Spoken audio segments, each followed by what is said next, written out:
नमस्कार, आप देख रहे हैं सिटी पोस्ट लाइव और मैं हूं आपके साथ Harshita Pratap Singh.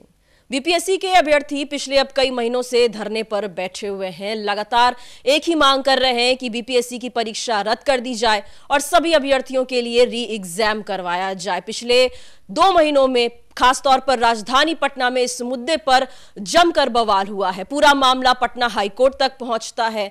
Patna high court show cause notice भी जारी करता है बीपीएससी आयोग को, सरकार को, और जवाब मांगता है कि जवाब दिया जाए कि आखिर ये बवाल क्यों इस परीक्षा को लेकर अब तक लोगों के मन में संशय है कि परीक्षा में कोई धांधली हुई होगी। क्यों ये पूरा मामला लगातार इतना बढ़ता जा रहा है। बात करें पिछले महीने की तो 31 जनवरी को इस पूरे मामले में सुनवाई होने वाली थी। निगाहें टिकी हुई थी सभी अभ्यर्थियों की, लेकिन क्योंकि न्यायमूर्ति एस चंदेल उपलब्ध नहीं थे तो पूरे मामले में सुनवाई नहीं हो पाई थी। उसके बाद तारीख दी गई थी आज की, यानी कि 4 फरवरी की, और आज भी जो 5 लाख अभ्यर्थी है अपना दिल थामे इंतजार कर रहे थे कि इस पूरे मामले में कोई बड़ा फैसला आएगा, क्या उनके हित में कोई फैसला पटना हाई कोर्ट की ओर से आने वाला है। लेकिन आज भी अभ्यर्थियों के हाथ केवल और केवल मायूसी लगी है। ऐसा क्या हुआ है, इस पूरे मुद्दे पर चर्चा करने के लिए मेरे साथ वरिष्ठ पत्रकार दीपक शर्मा जी मौजूद हैं। दीपक जी, पटना हाई कोर्ट में बीपीएससी का जो पूरा मामला है, आज तारीख थी 4 तारीख, निगाहें टिकी हुई थी सभी की, हमारी भी, अभ्यर्थियों की भी, लेकिन आज भी अभ्यर्थियों के हाथ मायूसी क्यों? देखिए, यह काम पटना उच्च न्यायालय का नहीं है, यह काम तो बिहार सरकार का है ना, बिहार लोक सेवा आयोग का है। बिहार लोक सेवा आयोग अगर सब जुडिस है मामला, इसके बावजूद अगर बिहार लोक सेवा आयोग या बिहार सरकार यह फैसला लेती है कि ठीक है हम री एग्जाम कराने का फैसला लेते हैं, तो थोड़े ही पटना हाईकोर्ट की तरफ से कोई रोक लगी हुई है कि आप इस मामले पर निर्णय नहीं ले सकते हैं। बिहार सरकार और बिहार लोक सेवा आयोग अगर फैसला लेना चाहे तो आज भी ले सकता है। मामला न्यायालय में विचाराधीन होने के बावजूद सरकार फैसला लेने के लिए स्वतंत्र है, उस पर कोई रोक नहीं लगी हुई। री एग्जाम का फैसला सरकार करा सकती है, ले सकती है, री एग्जाम करा सकती है। तो छात्र छात्राओं की मांग को पूरा करने का दायित्व जो है वो बिहार सरकार और बिहार लोक सेवा आयोग का है। चूंकि बिहार सरकार और बिहार लोक सेवा आयोग पर भरोसे की कमी दिख रही है छात्र छात्राओं में, बीपीएससी कैंडिडेट्स में, इसलिए तो न्याय के लिए बीपीएससी कैंडिडेट्स अदालत का दरवाजा खटखटाया है। सुप्रीम कोर्ट गए, सुप्रीम कोर्ट के बाद माननीय पटना हाई कोर्ट में गए और अब वहां सुनवाई हो रही है। न्यायमूर्ति एस चंदेल की खंडपीठ, एकल खंडपीठ मामले को सुन रही है। लेकिन जैसा कि हम सभी जानते हैं कि न्यायालय के काम करने की एक प्रक्रिया है, उसमें समय लगता है, वो बहुत ही तुरंत रिजल्ट उसमें नहीं मिल सकता है, क्योंकि उसकी एक प्रक्रिया होती है, एक प्रोसेस होता है। तो यह सही है कि पिछली बार सुनवाई नहीं हो पाई थी और आज सुनवाई होनी थी, लेकिन आज भी सुनवाई नहीं हो पाएगी। जैसी कि खबर आ रही है पटना उच्च न्यायालय में, हम आपको बता दें कि पटना उच्च न्यायालय में आज बीपीएससी री एग्जाम की मांग को लेकर याचिकाकर्ता पप्पू कुमार ने अधिवक्ता वाईवी गिरी और अधिवक्ता प्रणव कुमार के माध्यम से जो याचिका दायर की है, उस याचिका पर जो शोकॉज किया गया था बिहार सरकार और बिहार लोक सेवा आयोग को, उसका जवाब बिहार सरकार और बिहार लोक सेवा आयोग ने दे दिया है। बिंदुवार जवाब मांगा गया था, जवाब आयोग ने भी दे दिया और बिहार सरकार ने भी काउंटर एफिडेविट प्रस्तुत कर दिया है अदालत के सामने, माननीय पटना उच्च न्यायालय के सामने। लेकिन आज इस मामले की सुनवाई पटना उच्च न्यायालय में होनी थी।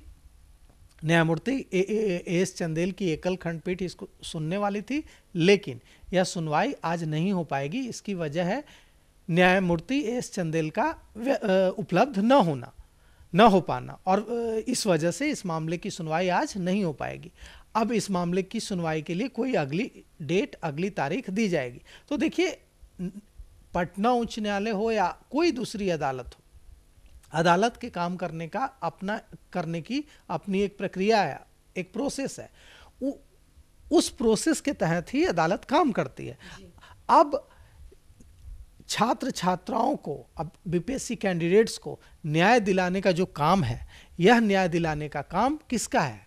यह न्याय दिलाने का काम कार्यपालिका का है, न्यायपालिका का तो नहीं है। न्यायपालिका में तो छात्र छात्राएं, बीपीएससी कैंडिडेट्स इसलिए गए हैं क्योंकि उन्हें ऐसा लग रहा है कि उन्हें कार्यपालिका से न्याय नहीं मिल पाएगा, इसलिए उन्होंने दरवाजा खटखटाया। लेकिन न्यायपालिका ने, पटना हाई कोर्ट ने कोई रोक तो नहीं लगाई है कि हाँ आप इस मामले में फैसला नहीं ले सकते हैं, मामला सब जुडिस है, इसलिए इस मामले में कोई बिहार सरकार या बिहार लोक सेवा आयोग फैसला नहीं लेगा, ऐसा तो नहीं है। लोक सेवा आयोग ले सकता है फैसला, बिहार सरकार ले सकती है फैसला। तो जैसा कि हम जानते हैं, कुछ दिनों पहले बीपीएससी कैंडिडेट्स ने कितने आक्रोश के साथ पटना की सड़कों पर मार्च निकाला और बिहार लोक सेवा आयोग के दफ्तर तक गए गर्दनी बाग से और दफ्तर का घेराव किया। छात्र छात्राएं जमीन पर लेट गए और पुलिस घसीटती रही, लेकिन वे उठे नहीं। हम लोगों ने जैसे देखा और तस्वीरें भी दिखाई थी कि छात्राएं सुभाष चंद्र बोस की तस्वीर लेकर जमीन में लेटी हुई हैं। पुलिस उन्हें उठाने की कोशिश कर रही है, हाथ पैर पकड़कर घसीट रही है, लेकिन वे तैयार नहीं है। उनकी मांग है कि एक ही मांग री एग्जाम।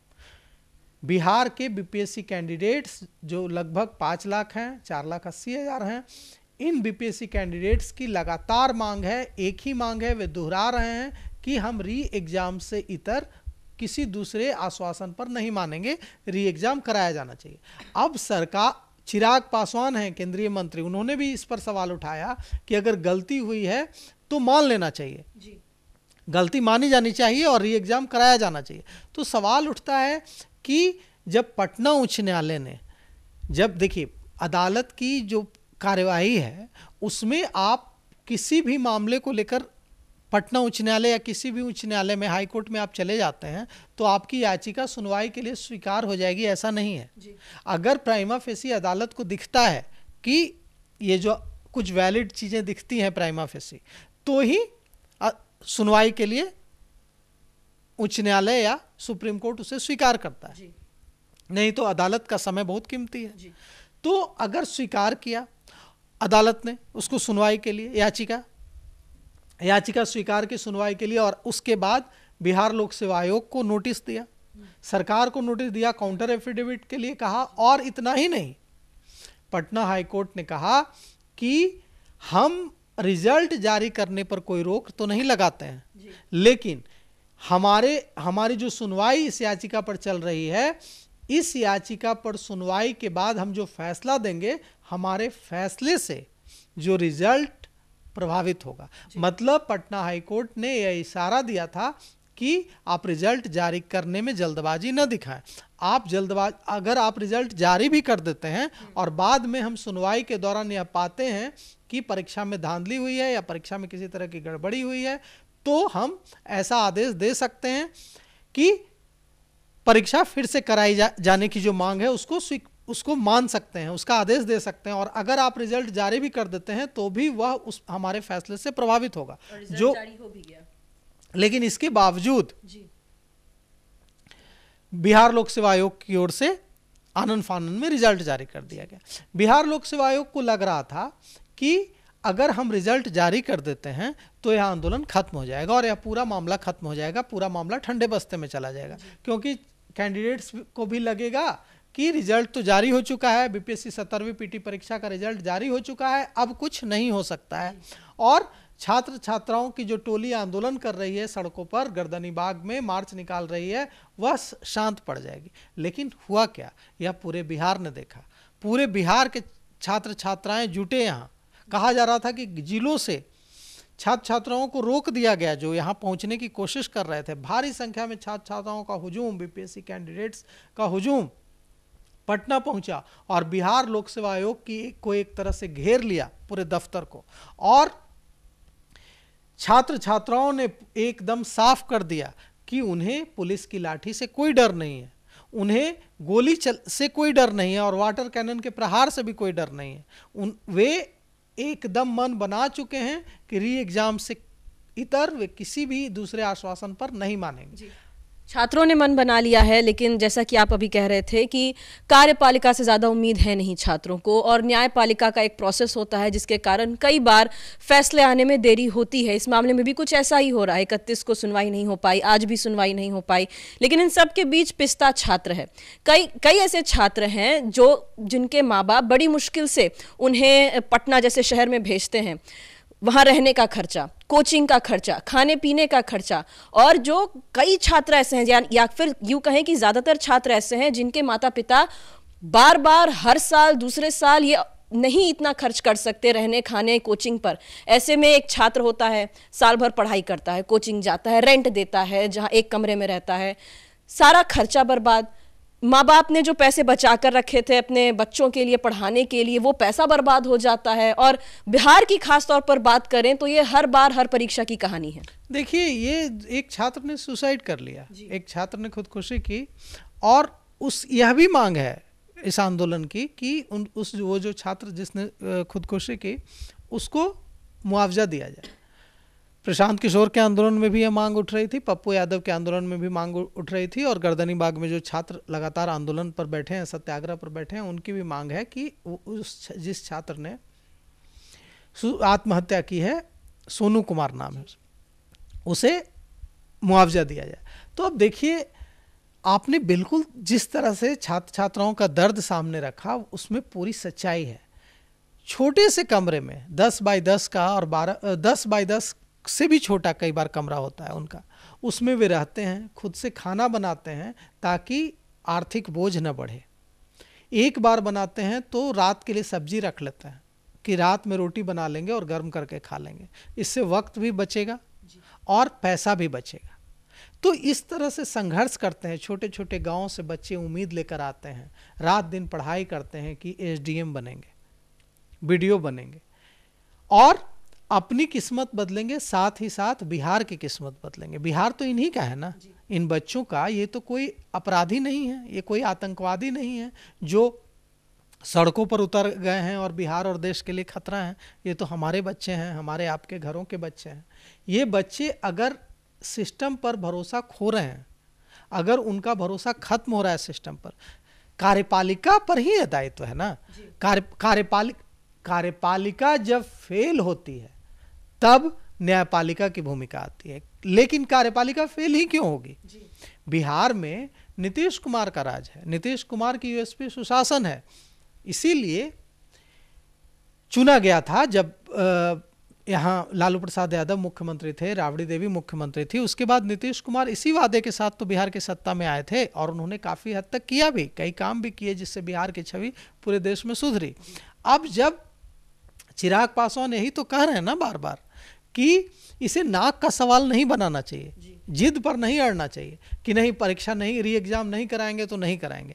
अगर छात्र छात्राओं को ऐसा लग रहा है, जिनके लिए आप परीक्षा कराते हैं, जिनके लिए उनके लिए ही परीक्षा करा रहे हैं, अगर उनको इस परीक्षा पर विश्वास नहीं रहा तो विश्वास को बहाल करने का काम किसका है? विश्वास बच्चों का सिस्टम पर, परीक्षा को जो आयोजित करता है सिस्टम, उस पर भरोसा बना रहे, उसकी पारदर्शिता बनी रहे। भरोसा ही तो सब कुछ है ना। अगर वो पारदर्शिता नहीं है, वो ट्रांसपेरेंसी नहीं है, तो उस ट्रांसपेरेंसी, उस भरोसा को बनाने की, वापस लाने की जवाबदेही भी तो कार्यपालिका की है, सरकार की है।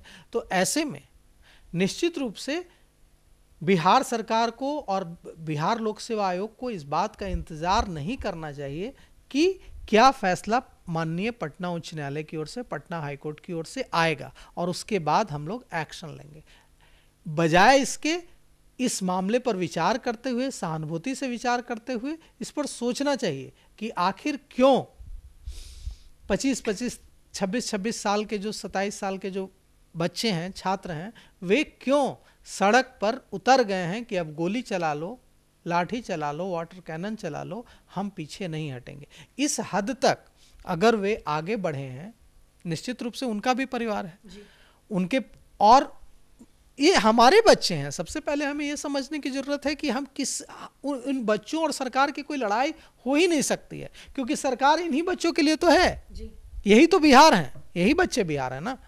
तो निश्चित रूप से ये जो बच्चे हैं यही बिहार हैं, इन्हीं का बिहार है। तो इनकी मांगों पर सहानुभूति से विचार किया जाना चाहिए, विचार किया जाना चाहिए। अपना सब कुछ दांव पर लगाकर BPSC के छात्र धरने पर बैठे हुए हैं, लगातार एक ही मांग कर रहे हैं कि BPSC की परीक्षा रद्द हो, जो धांधली हुई है उसकी जांच हो, कार्रवाई हो और सभी अभ्यर्थियों के लिए री एग्जाम करवाया जाए।